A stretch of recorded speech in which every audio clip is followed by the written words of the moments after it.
Film की शुरुआत होती है और हम जोनाथन नाम के एक आदमी को देखते हैं जो एक स्टोर में काम क्या करता था। उसके पास एक आदमी आता है जो उसे बहुत ही गौर से घूर रहा था, मगर हेड जोनाथन उस पर ज्यादा तवज्जो नहीं देता। अगर जोनाथन के बारे में कहा जाए तो वह एक शर्मीला लड़का था जो अपने पेरेंट्स माँ बाप से दूर अलग घर में रहा करता था। वह किसी से ज्यादा बात भी नहीं करता, उसके साथ दोस्त भी नहीं थे। उसे अकेले रहना ज्यादा पसंद था, जिसके बाद वह स्टोर को साफ करता है। तभी वह यह अजीब आदमी जो पहले उसे घूर रहा था, वह उसके पास आकर स्टोर का शीशा खटखटाता है और फिर वहां से चला गया था। जो अनाथन को ये देखकर कुछ समझ नहीं आता। वो अपने घर वापस आ गया था। तभी वो टीवी पर एक कमर्शियल को देखता है जिसमें बताया जा रहा था कि आप एक रात के लिए लड़की को बुलाकर उसके साथ दोस्ती और बहुत सी बातें उसके साथ वक्त सकते हैं। तभी स्क्रीन पर लड़की का नंबर भी दिया जाता है। वो उस लड़की का नंबर नोट कर लेता है। काफी खुश भी था। उसे ऐसा लग रहा था कि कमर्शियल उसके जैसे लोगों के लिए बनाई गई है। अब वो जल्दी से स्क्रीन पर दिए गए नंबर पर कॉल करने लगता है, जहां पर दूसरी तरफ से एक लड़की बोलती है जो अपना नाम देना बताती है और उसे अगली रात मिलने का बोलती है। अगले दिन अपने काम पर जाता है तो वो काफी खुश नजर आ रहा था, जिसके बाद जोनाथन डेना से मिलने के लिए निकल गया था।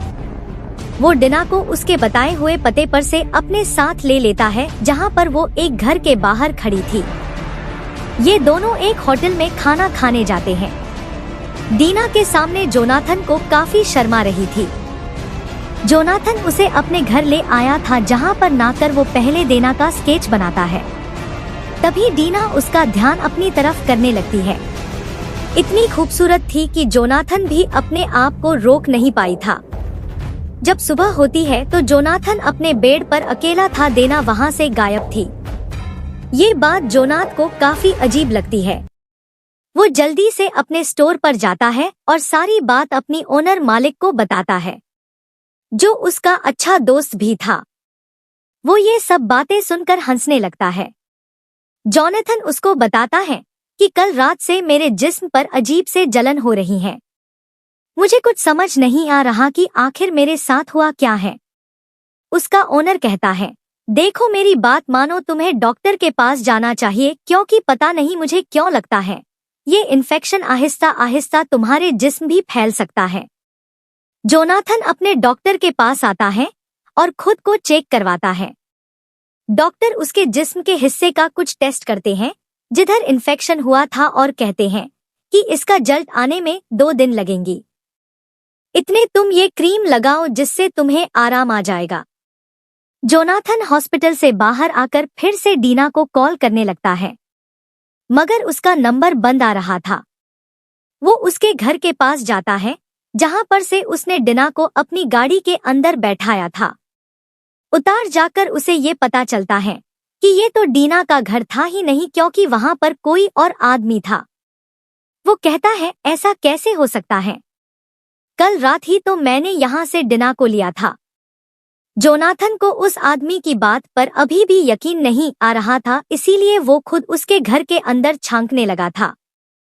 तभी उस घर में उसे कुछ हज्जेब से लोग बैठे दिखाई देते हैं, जो घूर रहे थे। उन्हें देखकर वो काफी डर जाता है, इसलिए वो अपने घर वापस आ गया था, जहां पर वो फिर से डेना को कॉल करने लगता है।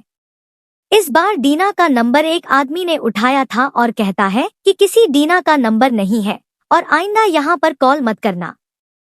इसके बाद जोनाथन ये फैसला करता है कि अब वो डीना को उसे होटल में ढूंढेगा जहां पर इन्होंने पिछली रात खाना खाया था। तभी जोनाथन ये नोटिस करता है कि वहां पर होटल में एक लड़के बैठी है जो काफी देर से उसे घूर रही है। कुछ देर के बाद जोनाथन को उसके ओनर की कॉल आती है, जो कहता है कि तुम उस मुसीबत में फंसने वाले हो, इसीलिए जल्दी से मेरे पास आ जाओ। जोनाथन बिना कुछ सोचे समझे उसके घर चला गया था, लेकिन उस ओनर के घर में काफी सुनसानियत और हर तरफ अंधेरा होता है। जोनाथन उधर पहुंचकर घर में अपने ओनर को आवाजा लगाने लगा था, तो भी उसे एक कमरे से आवाज आती है। जूस के ओनर की थी। वो कहता है, जोनाथन अंदर आ जाओ। जो वो अंदर जाता है तो एकदम से किसी ने उस पर हमला कर दिया था। जोनाथन भी बदले में उस पर हमला करता है और तभी उधर पुलिस भी आ गई थी। जोनाथन को पकड़कर अपनी जाती है इस जुर्म में कि उसने अपने ओनर के घर में घुसकर उसे मारने की कोशिश की थी। उधर पुलिस स्टेशन में अब डॉक्टर भी आता है जिसने जोनाथन का टेस्ट किया था। वो बताते हैं कि तुम्हारे टेस्ट हमें कुछ भी पता नहीं चला और साथ ही उसे जख्मी घायल उसकी ओनर की तस्वीर भी दिखाई जाती है, जिसे देखकर जोनाथन कहता है कि ये सब मैंने नहीं किया। अब जोनाथन के पेरेंट्स और ओनर को बुलाया जाता है, जो बताता है कि जोनाथन पहले मेरे घर आया और जब मैंने इसे आवाज लगाई तो इसने मुझ पर हमला कर दिया। वो कहता है मैंने ऐसा नहीं किया, हालांकि मुझे तो इसने खुद कॉल करके घर पर बुलाया था। ये सुनकर ओनर कहता है नहीं, जोनाथन झूठ बोल रहा है, मैंने उसे नहीं बुलाया था। जोनाथन के मॉम को भी ये बलकने लगा था कि वो दिमाग की तौर पर अकेले रहने की वजह से बीमार हो गया है, इसीलिए उसे एक अच्छे डॉक्टर की जरूरत है। उधर जाकर भी उसे अजीब सी ख्यालात आने लगते हैं। उसे ऐसा लग रहा था कि उस पर कोई जैसे नजर रख रहा हो। तभी वो महसूस करता है कि उसके हाथ पर बहुत ज्यादा खारिज हो रही है। वो इन्फेक्शन जो पहले उसके जिस्म पर था अब हर जगह पर फैलने लगा था। अगली सुबह जोनाथन के मॉम उसे अपने साथ घर ले जाते हैं ताकि वो अपने बेटे का ख्याल रख सके, मगर जोनाथन उनके साथ रहना नहीं चाहता था। वो अपने अपार्टमेंट वापस जाने लगता है, मगर उसके मॉम उसे समझाते हैं कि देखो आज रात तुम इतने रुक जाओ। रात को जब वो अपने बेड पर सो रहा था तो उसे सपना आता है, जिस वजह से उसकी आंख खुल गई थी। उसे अपने घर में एक डरावना साया दिखाई देता है, जिसे देखकर वो वासा लगाने लगा था। कौन है उधर? तभी उसके मॉम भी जाग जाते हैं और उसे जबरदस्ती दवाई खिलाकर सोने के लिए कह रहे थे, मगर जोनाथन उस दवाई को खाना नहीं चाहता था। वह सबको समझाने की कोशिश कर रहा था कि वह पागल नहीं है, लेकिन तभी वो अपने ड्र को एक मौका मारकर खिड़की के रास्ते से बाहर निकल गया था और भाग कर जाने लगता है। मगर थोड़ी थोड़ी जाने के बाद रास्ते में वो बेहोश हो गया था। साइकिल को चुरा कर गैस स्टेशन पर पहुंच गया था, जहां पर वो एक लगे पोस्टर को देखता है जिसमें उसी लड़के की तस्वीर थी जो उसे होटल में बैठकर घूर रही थी। उस पोस्टर पर लिखा था वो आत्मा भूत प्रेत के बारे में जानती है, इसीलिए पोस्टर को उतार लेता है और उस पर लिखे एड्रेस पर पहुंच गया था जो एक होटल होता है। उधर रिसेप्शनिस्ट लेडी बैठी थी। जोनाथन उसे पोस्टर दिखाकर उस लड़के के बारे में पूछता है और सब कुछ अपने बारे में बताता है। ये सुनकर वो उसे रिचुअल जादू की कुछ चीजें देती है और उसे उस लड़के का पता बताकर कहती है जो कुछ भी तुम्हारे साथ हो रहा है वो ही बता सकती है। लड़की से मिलना होगा। जो नाथन पे जल्दी से उस पते पर पहुंच गया था जहां पर बैठकर जो वो एक किताब को पढ़ता है जो इन्हीं चीजों में थी जो रिसेप्शनिस्ट लेडी ने इसे दी थी। तो उसे और हमें यहाँ पर पता चलता है कि जन धन के ऊपर चुड़ैल का साया है। तभी वो होटल वाली लड़की भी वहां पर आ गई थी, जो जोनाथन को देखकर बताती है कि तुम्हें एक लड़की ने प्रोजेक्ट अपने कंट्रोल में कर दिया है, तुम्हारे ऊपर काला जादू किया गया है। कुछ कल्ट के लोग हैं जो शैतान का साथ दे रहे हैं। वह किसी ऐसी इंसान को अपना शिकार बनाते हैं जो अकेला रहना पसंद करता है, और तुम्हारे साथ भी ऐसा ही हुआ है। डिना नाम की लड़की ने तुम पर जादू क्या है जिससे अब तुम्हारे जिस्म में एक ब्लैक स्ट्रिंग काला धागा बनने लगेगा, और अगर तुमने उसे अपने जिस्म से खुद ना निकाला तो वो धागा खुद शैतान आकर निकालेगा और तुम्हें मार देगा। जोनाथन को भी उसकी बातों पर ये टीना जाता है, क्योंकि ये वो जो बता रही थी जोनाथन के साथ सब कुछ हो चुका था। इसीलिए वो आप उसे एक चाकू देती है। जोनाथन उस चाकू को अपनी बाजू पर मारता है और उस काले धागे को जब खींच कर निकाल रहा था जिससे उसे काफी दर्द होता है, और इसी दर्द की वजह से उसने उस धागे को वहीं पर छोड़ दिया था जिसे वो बेहोश भी हो जाता है। सुबह होती है तो जोना उसी जगह पर था जहां पर उसके पास हुई आदमी होता है जो हमने कहानी के शुरू में भी देखा था। अभी तक जोनाथन को कुछ समझ नहीं आया था। फिर इसके बाद वो वहां से चुना जाता है। रास्ते में वो देखता है जो आदमी देना के घर पर उसे मिला था वो अपना घर छोड़कर जा रहा है। इस बात का फायदा उठाकर जोनाथन उस आदमी के घर के अंदर जाता है, मगर वहां पर भी उसे कुछ नहीं मिला था। उसे ऊपर से कोई आवाज महसूस होती है। जब ये ऊपर जाकर देखता है तो उधर डिना लेटी थी, जिसकी हालत बहुत खराब थी। उसका हाल भी बिल्कुल जोनाथन जैसा था। वो उसको एक पेंटिंग की तरफ इशारा इशारा करके कुछ समझाने की कोशिश करती है। उस पेंटिंग में ये दिखाया गया था कैसे अपने शिकार को मारता है।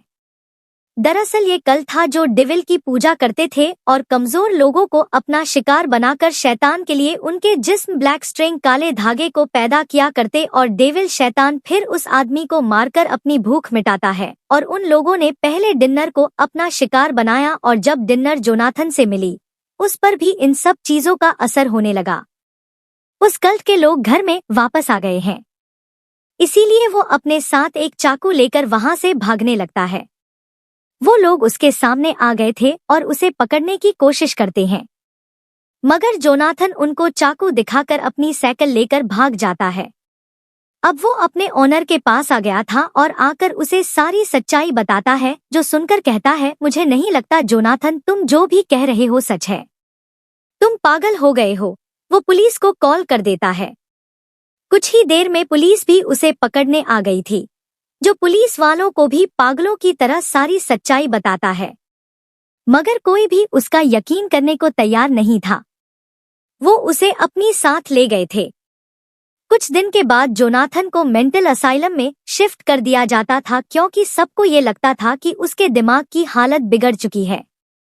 दिन ब दिन जोनाथन की हालत अब बिगड़ने लगी थी, क्योंकि उसे अब पूरे हॉस्पिटल में ब्लैक स्ट्रीम की एक चैन नजर आती थी। को देखता हुआ एक कमरे में पहुंच जाता है, जहां पर उसे एक आदमी दिखाई देता है जिसने ब्लैक कलर का हेड पहना हुआ था, जो उसे कल का मेंबर था, और जोनाथन से कहता है कि तुम जल्दी हमारे शैतान के पास जाने वाले हो। ये सुनकर जोनाथन जोर जोर से चिल्लाने लगता है।